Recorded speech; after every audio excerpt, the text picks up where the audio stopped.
हाय। ये कहानी है मेरी और अंजलि की। अंजलि जो मेरे ही कॉलेज में पढ़ती थी, जिसे पहली नज़र में देखते मुझे उससे प्यार नहीं हुआ।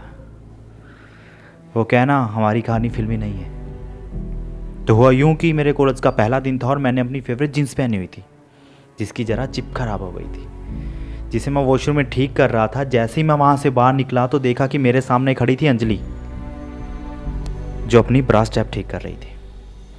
उसके सामने खड़ा था मैं, अफजल, जो अपनी पैंट की जीप ऊपर कर रहा था। 2 मिनट तक सब चुप, फुल ऑकवर्ड। आखिर समझ नहीं आ रहा था कि गलत वॉशरूम में कौन आ गया। फिर जैसे ही वहां से बाहर निकले तो पता चला कि लड़कियां भी कभी कभी गलती कर देती हैं। तब मुझे पता चला कि अंजलि तो मेरी ही क्लास में पढ़ती थी, जो क्लास के एक कोने में बैठा करती थी और मैं क्लास के दूसरे कोने में,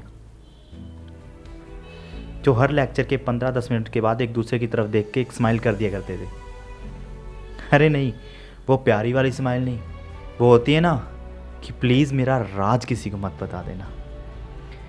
ऐसे हफ्तों बीतते गए, हमारी रोज़ के बीच का फासला कम होता गया और हमारे बीच का भी। हमने एक दूसरे को वो सब कुछ खुल के बता दिया जो हमारे दिल में था, मानो ये सब इसी इंसान के लिए तो बचा के रखा हुआ था।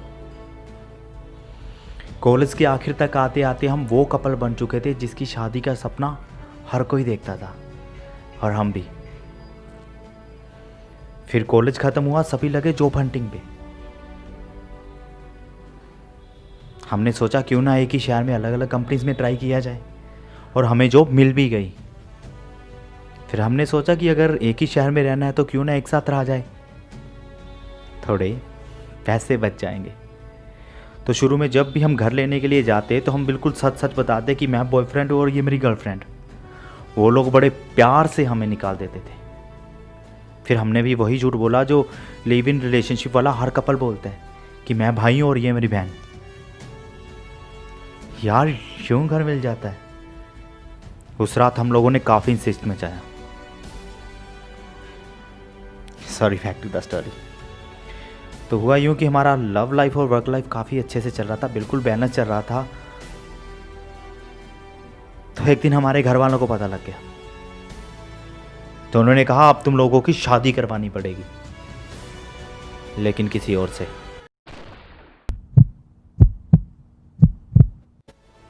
हमारे धर्म अलग थे ना, इसलिए बड़ी आसानी से हमारा प्यार नाजायज कहला दिया गया।